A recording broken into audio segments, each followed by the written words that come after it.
Hi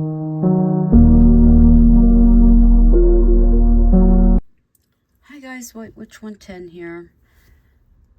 Finally, I'm continuing with the story. It's taken me more than a hot minute to get to where I am in it, and I'm pleased. I did have some struggles this afternoon, or this morning, I should say, which feels like afternoon for us, on 2 or 3 sentences. I struggled for like 15-20 minutes, and then it was like, yes. So anyhow, we are going to get going here.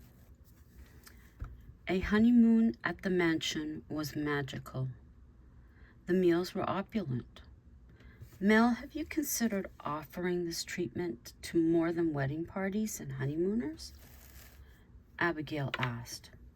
Not really. I suppose you think I should? Yes. At least try it and see how it goes, she suggested. What do you think, Jace? Mel inquired. I agree. You can make a pretty penny a night, or offer a special for so many nights. Jace suggested. Have a gift basket or bag. You could create an original ornament for the mansion. Abby kept thinking. Once we get the theater finished, you could offer a special with tickets. Jace had the ideas flowing. Great idea, babe. Abigail agreed with him. It's been a pleasure having you here. Must have felt strange, though. Abs? A little, Mel. But thank you, and Jan, again, for making it so special. She wrapped herself around Jace. Nothing in the world felt better. The heat of his skin through his cotton t-shirt. Abigail experienced a frequent demand to touch him physically. Sex was energizing, his respect endearing. Jace was inspired to allow his creativity out. He had a voice these people wanted to hear. He wasn't being patronized, which had happened in the past. We'll work on this next week when you both are officially back, Mel told them. I really like the ideas. The mansion was doing well, but extra income was always a positive.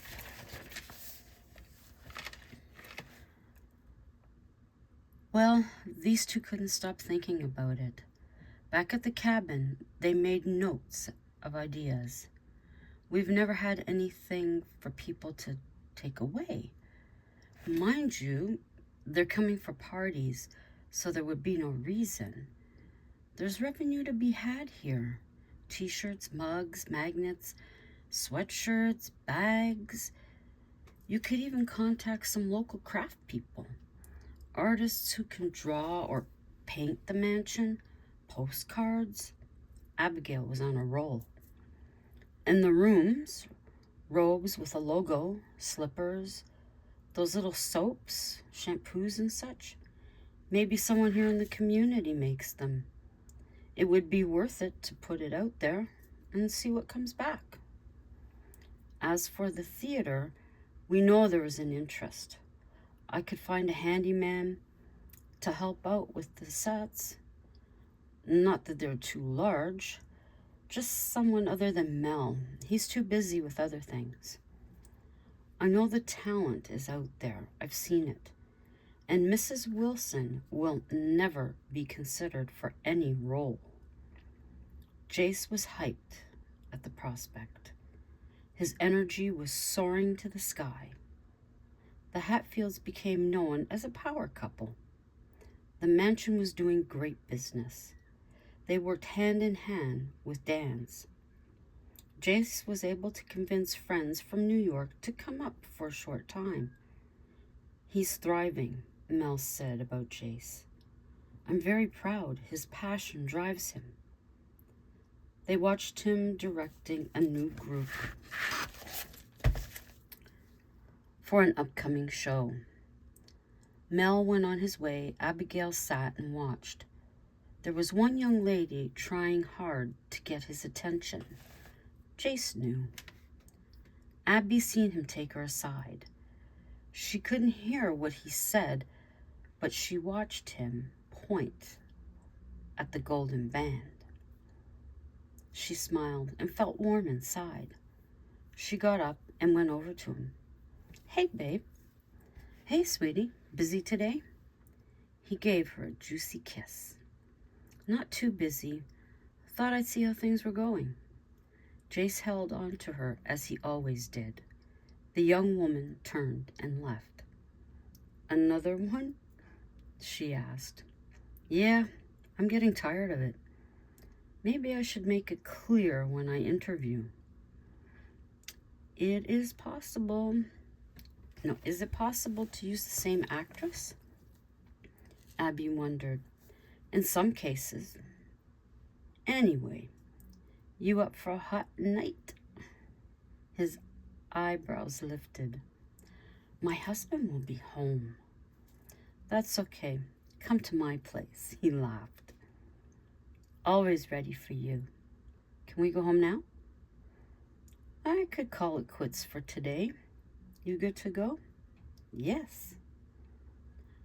Jace gathered his group and arranged for a late afternoon rehearsal. Abby took her laptop and wished Mel a good afternoon. Abs, why bother taking that? She turned with a grin. Well, in between. She left it at that. The relationship was miles different than that with Scott. There was never this depth of passion with him. Jace and Abigail spent time cooking together, then seductively feeding one another. She prepared a bath, and he grabbed the wine. Wet and covered in bubbles, they made love. They lay together under the covers, his heat keeping her warm. Up the following morning to the mansion. Jace and Mel were busy in the theater. Abby, as always, busy at her computer. She had been at it for hours when she took a break. News headlines flashed across her homepage. One caught her eye from Toronto.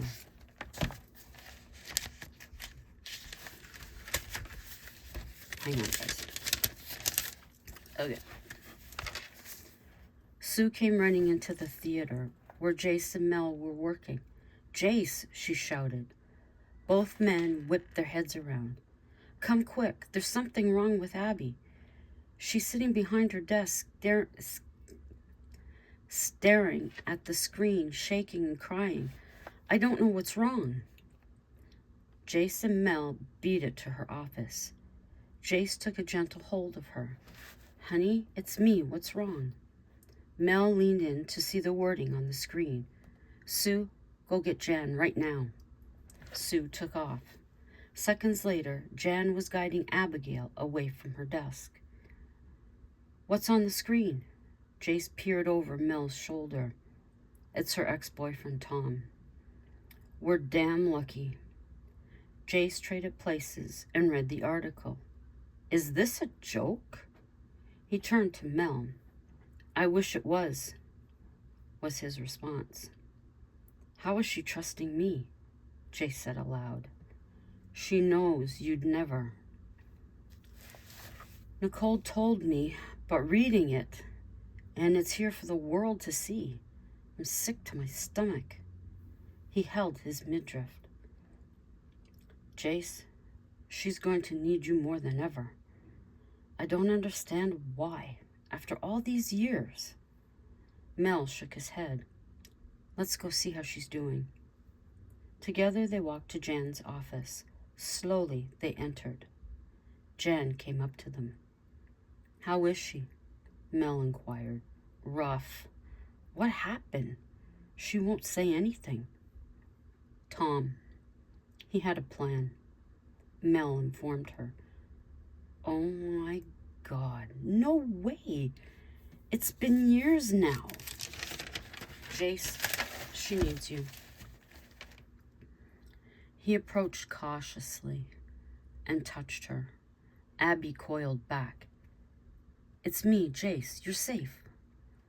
She gave him a second look. His face registered in her brain. "Jace." She threw her arms around him. He felt her body shake against his. Her tears didn't seem to ever stop. He kept repeating, "You're safe." It took a while for the crying to end. Abigail had no strength. She was limp with exhaustion. "Let's get you home." Jace carefully guided her out of the chair. "Don't hurry back," Mel whispered. Jan waited till the couple was out of earshot. "Mel, you know what this means." "Scott won't find out." Mel was sure. "I think he already has."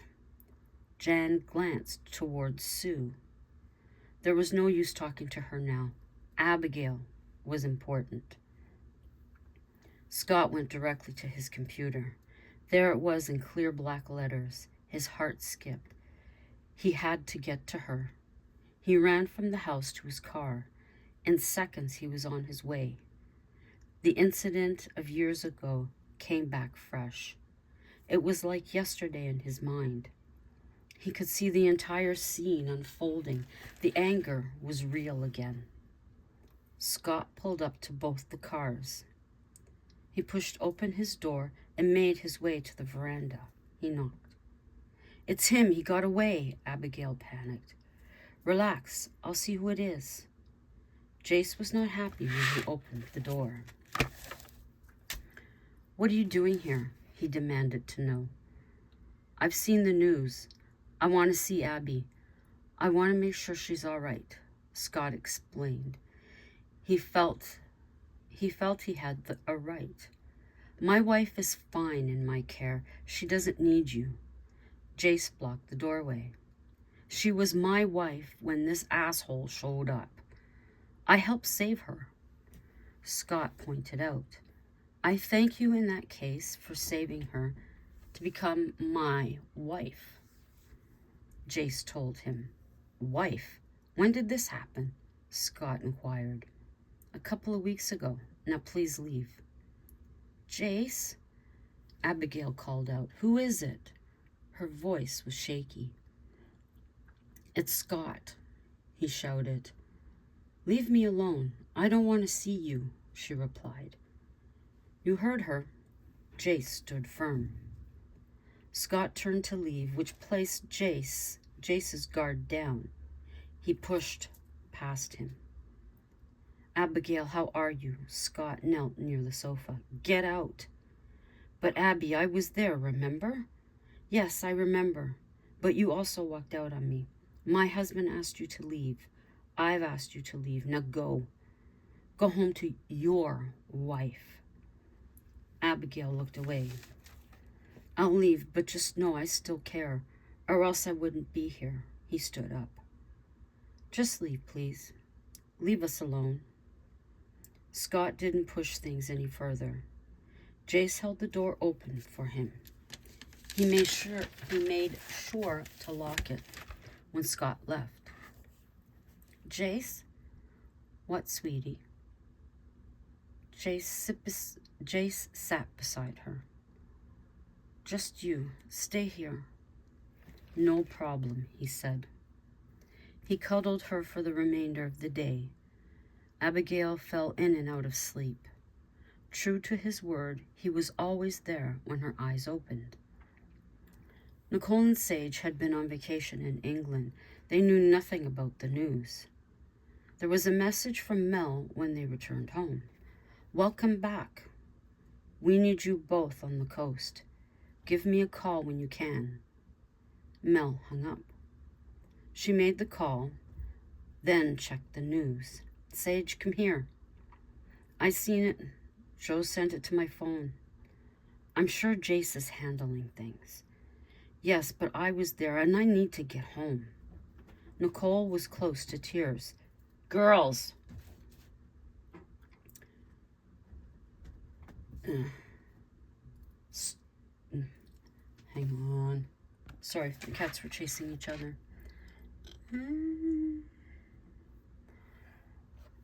Okay. I'm sure Jace is handling things. Nicole was close to tears. We could have lost her. Tom could have taken her anywhere.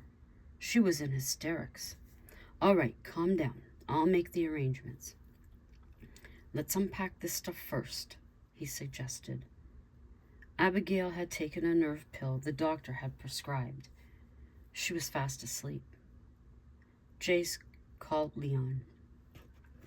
Hey, bud, how's married life? Didn't expect to hear from you so soon. I'm sending a link. Read the article. Okay, bud. Leon hung up. Who was that? Dawn asked. It was Jace. He didn't sound good. I'm worried. Something with the marriage? She asked.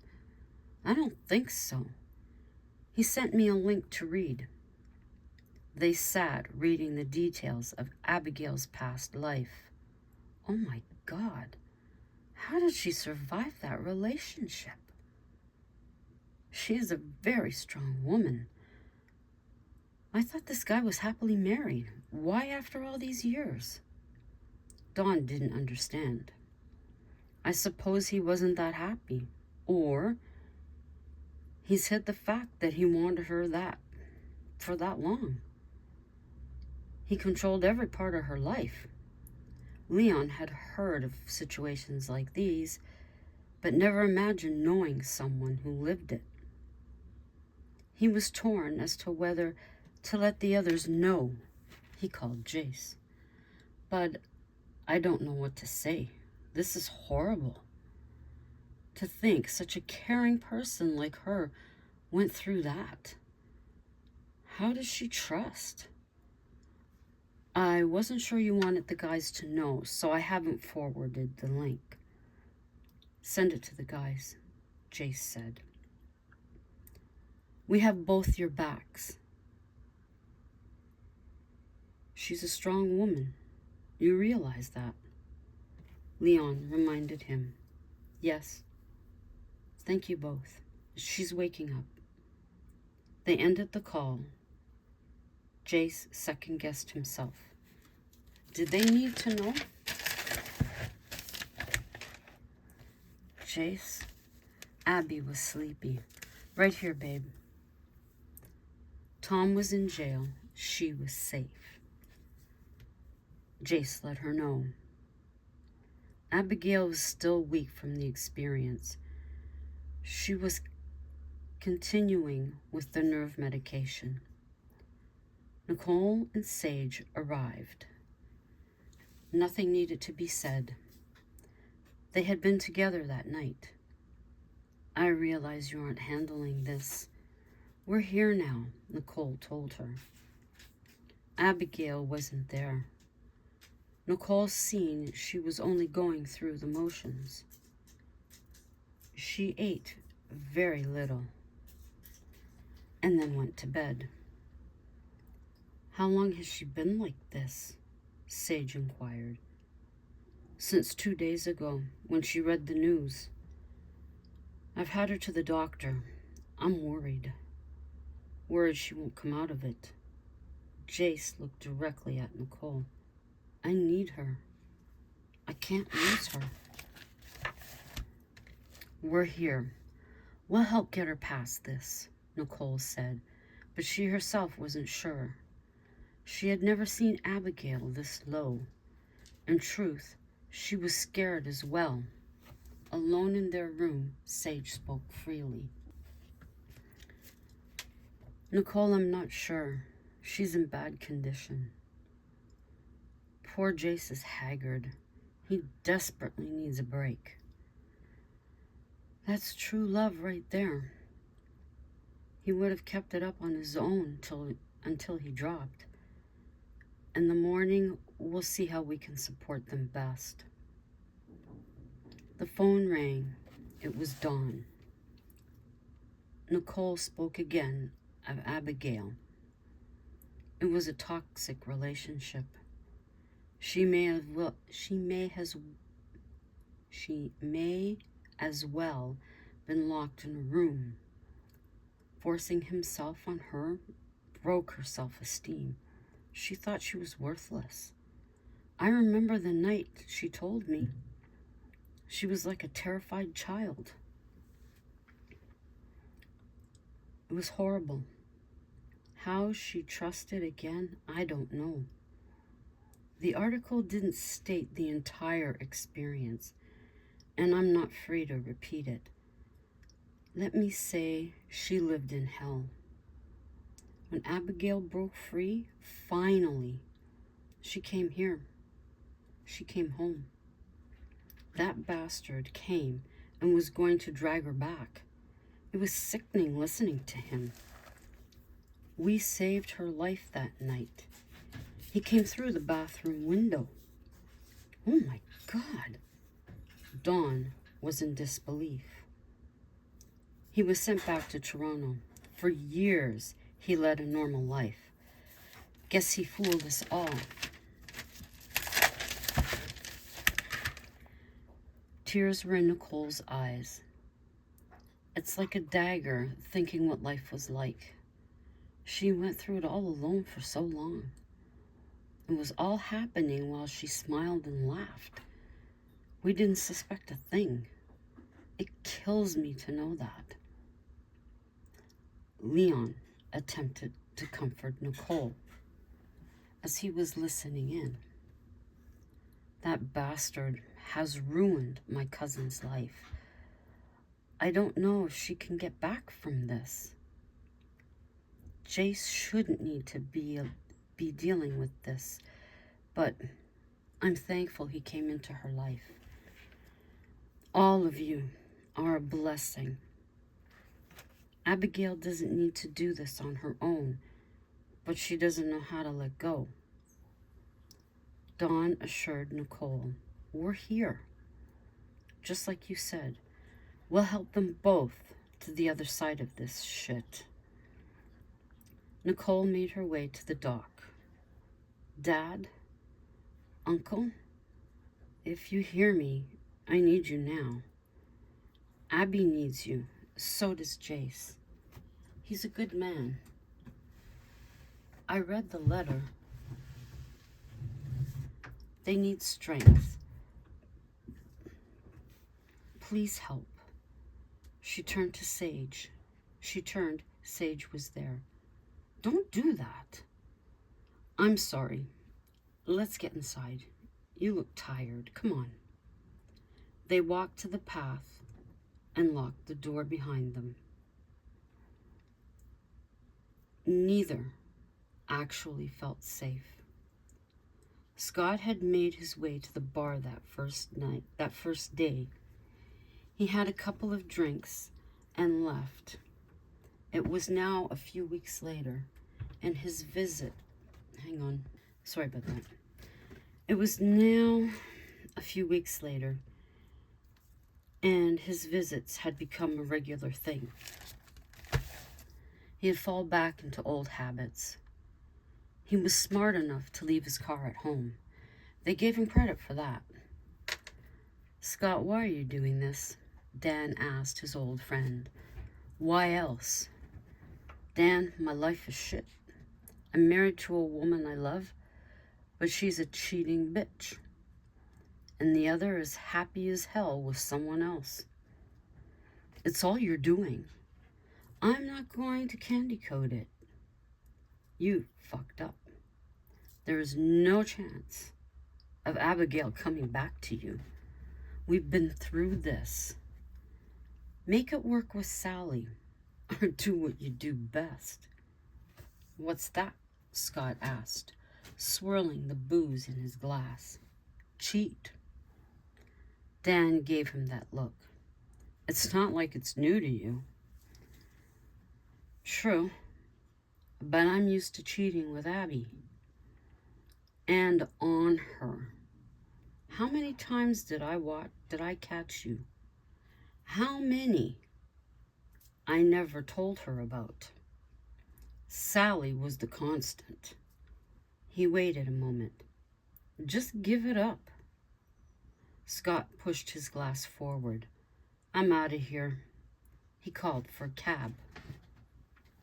Sally, meanwhile, had been pacing, waiting at home. Where the hell are you? She repeated. As soon as he came through the door, she nailed him. Where the hell were you? I was at Dan's drinking. You want to smell my breath? Scott shouted back. You make me sick. This is all because of her. You can't have her. Get that through your head. Once and for all. Scott, you can't. You're with me whether you like it or not. What happened with this? It's me you love. Answer me. Back off. Divorce is always an option. He stared her down. To hell with you. You, Scott Wilson, are one pathetic man. She stomped to the bedroom, locking him out yet again. He slept on the sofa. Sally had enough. She was making plans for an extended stay in Toronto. Scott was content alone. He admitted to himself he needed Abby in his life. He could declare 1,000 times it was over, but it was a lie. Was it also a lie he loved Sally? Scott would never have an answer. Sue came by his house. She's coming back to work next week. Scott, you used Sally to make Abigail jealous? Could be. Sally's gone for a few months. It's nice on my own. Maybe I'll serve her with divorce papers. I'm so sick of her. Scott threw his mug against the living room wall. I hate my life right now. I don't know where I belong. I'm not even sure about my music. Sue stepped up. Don't say that. It's the one thing you've always had going for you. The one thing you can count on. Wrong. I could count on her, he said of Abigail. But Scott, she isn't yours. She won't ever be. That train left the station. Sue tried to talk sense into him. Why did she do this? She fell in love. Sue was losing patience. With me. Not anymore. Don't keep doing this. You have someone in front of you who would gladly take her. Would gladly take their place. Sue was desperate. Scott took hold of her and passionately kissed her. She led him to his bedroom. Jace called Leon in private. Leon, I'm afraid she won't come out of this. He confided. I'm sure she will. Leon hoped for his friend's sake she would. You're doing what you can. Are you having second thoughts? Just once, I felt guilty, Jace admitted. Panic, I suppose. Hey, when Abby is better, the both of you come down. Stay as long as you want, Leon said. I think she might be considering the move. That damn ex of hers. He's too attached, still believing he has a right. His frustration was obvious in his voice. He doesn't. I know. Hey, thanks for listening. I gotta get back inside. Where's Abby? Leon asked, in the comfy chair sound asleep. Say hi to Dawn for us. Leon said he would. Jace made his way over to her. He enjoyed watching her sleep. She looked peaceful. He noticed an open box by the chair. There appeared to be pages inside it. One laid on top of the pile and another on her lap. Carefully, he took hold of the sheets. He couldn't help but peek at them. They looked to be letters to him. Dear Jace, thank you for your understanding. I enjoyed singing with you. I've let Joe know so he may contact you. I hope you'll say yes. I'd enjoy seeing you again. Abigail. It had been written the day of the duet. It made him feel good. The next one had more emotion. Dear Jace, I can't stop thinking of you. Every moment of the day, I see your handsome face before me. I am hoping you share likewise feelings. Please keep in touch. I'd hate to lose the friendship we're building, though I must admit I want more. Abigail. He wondered if the box contained more. He placed these two back in the box. He tried to steal a peek. Abigail stirred. How you feeling? He asked. Better. She sat up. Her hands went to her lap. The papers were gone. The letters. She looked around. They're in the box. You read them? She asked. Jace had to be honest. Only the two that fell. I know I shouldn't, but I did. They were for you. So are the others. He smiled. You can read them. She offered the box. Jace took hold of it. He began pulling sheets of lined paper one by one. Each letter became more descriptive of her feelings for him. He felt embarrassed reading them in front of her.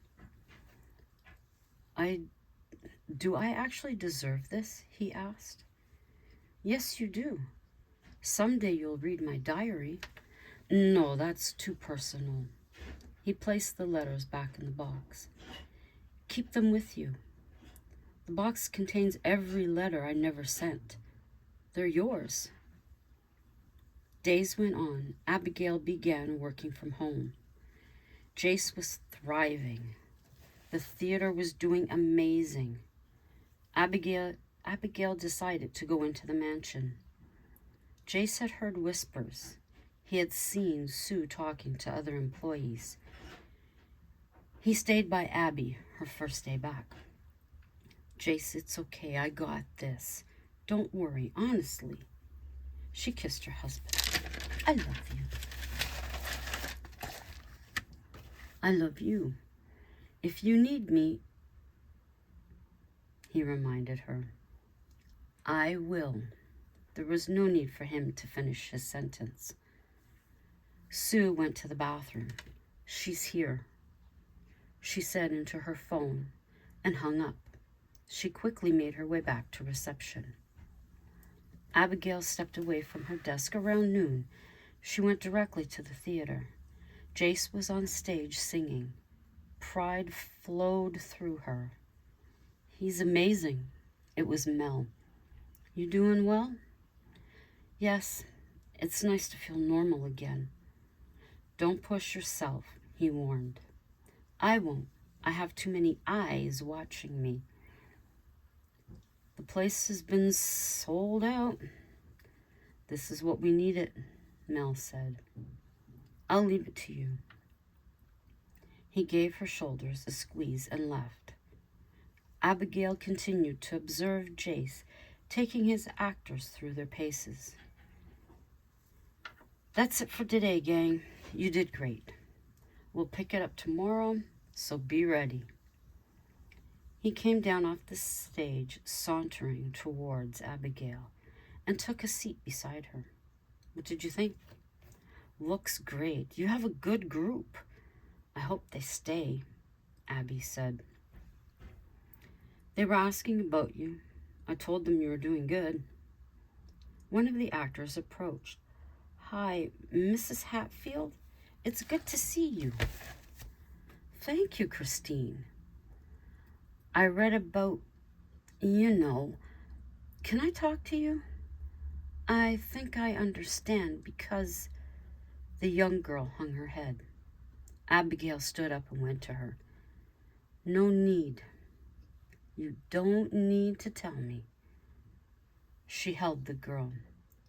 Where would you feel safe? We can talk there. I don't know. Christine glanced to the stage. A young man stood there. Does he have something to do with this? Don't hold back. No, his friend. She kept looking back. That is what they all said. Come sit. Christine, we have to get going, the young man shouted. I have to go. She got up to leave. No, you don't need to. Christine, you can't. Are you living with him? Jace asked. Not yet. I still have my own place. Then you don't need to, Abby thought. He has a key? The girl nodded. I can't let you go. I understand you're scared. Come back to our place. We have an extra room. Christine, the young man gave a glare in Abigail's direction, and she recognized it. Oh, bless you, Sassy. She's coming home with me. I pulled her name. She thought up a lie. One of the girls was coming home. I hope you enjoy that treat. Even if he knew it was a lie, it didn't matter.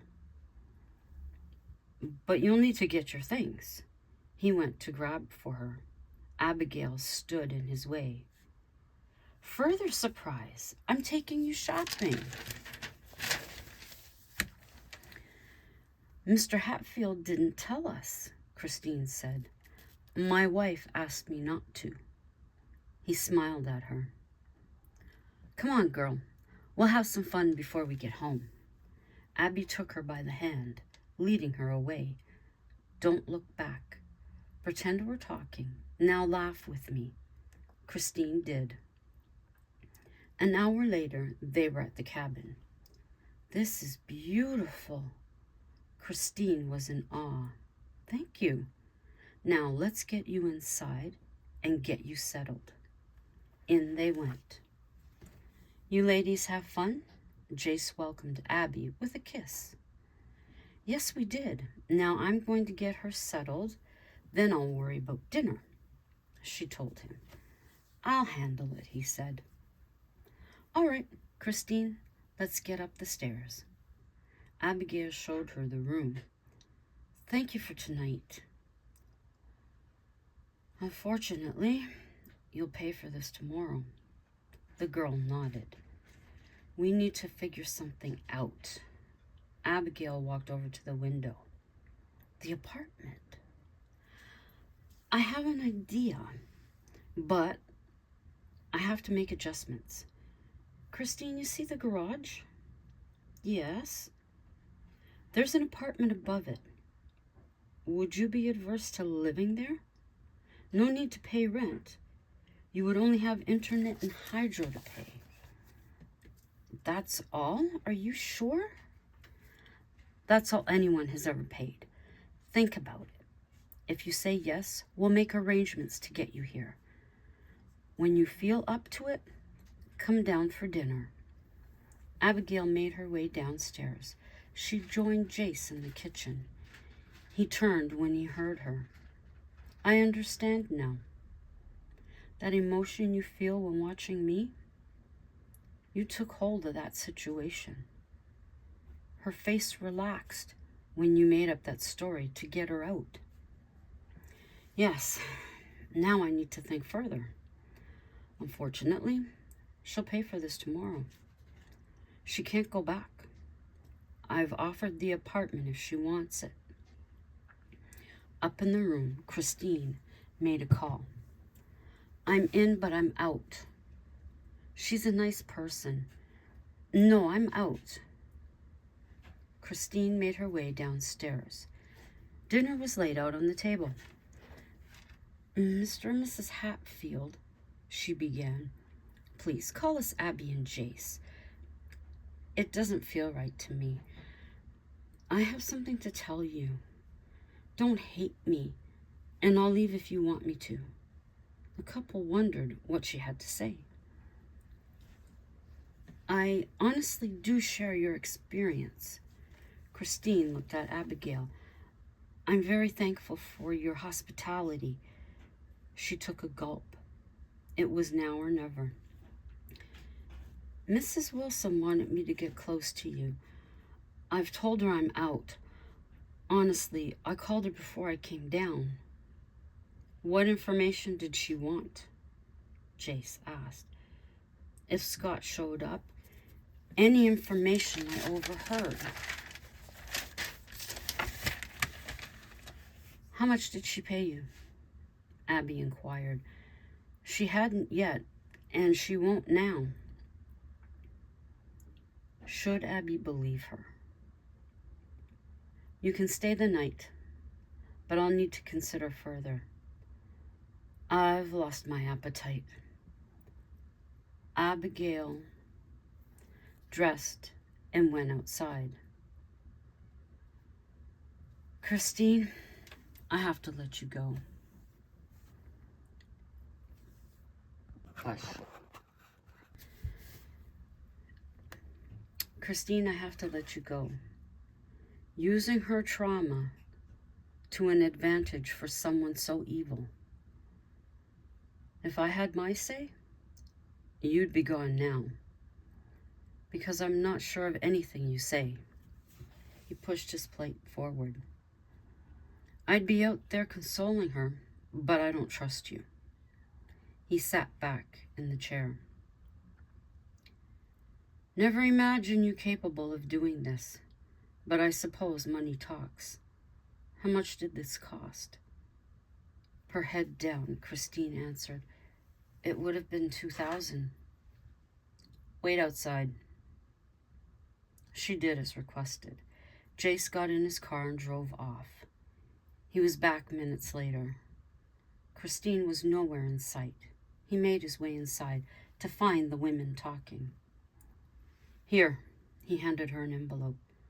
The amount she was going to pay you. No strings attached. Just leave. His tone was serious. He glanced over to his wife. I can't trust her. I wonder how many of them were promised money. I'm the only one. The others refused. Christine blurted out. Abigail had her feet kicked out from under her. Everyone was asked? Jace felt his blood boil. You are all gone tomorrow. There was no room to negotiate.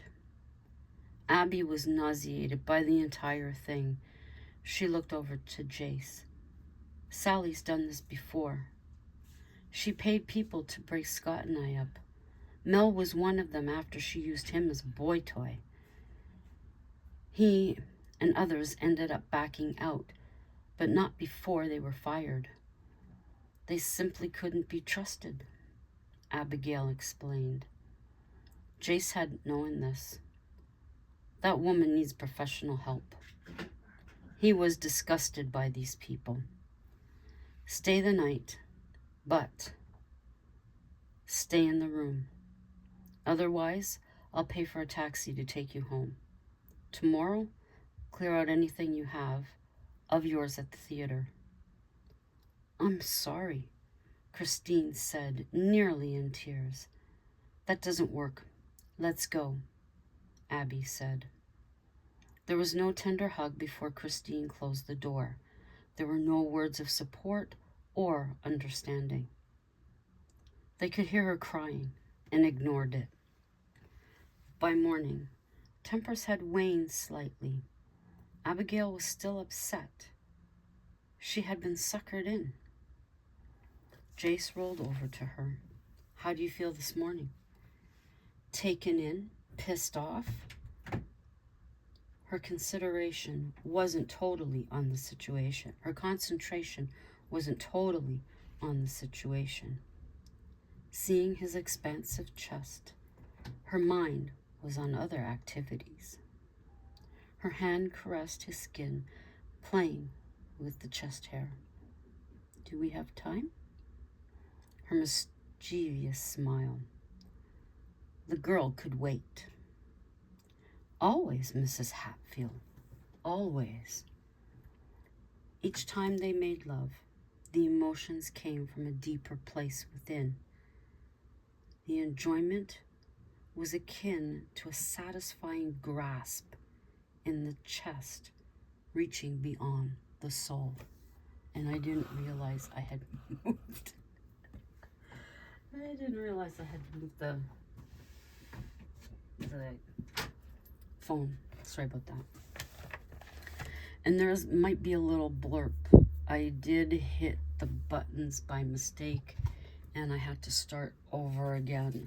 I had to start recording over with just the last few pages. So that's as far as I've gotten, and that last little bit is the one that drove me insane.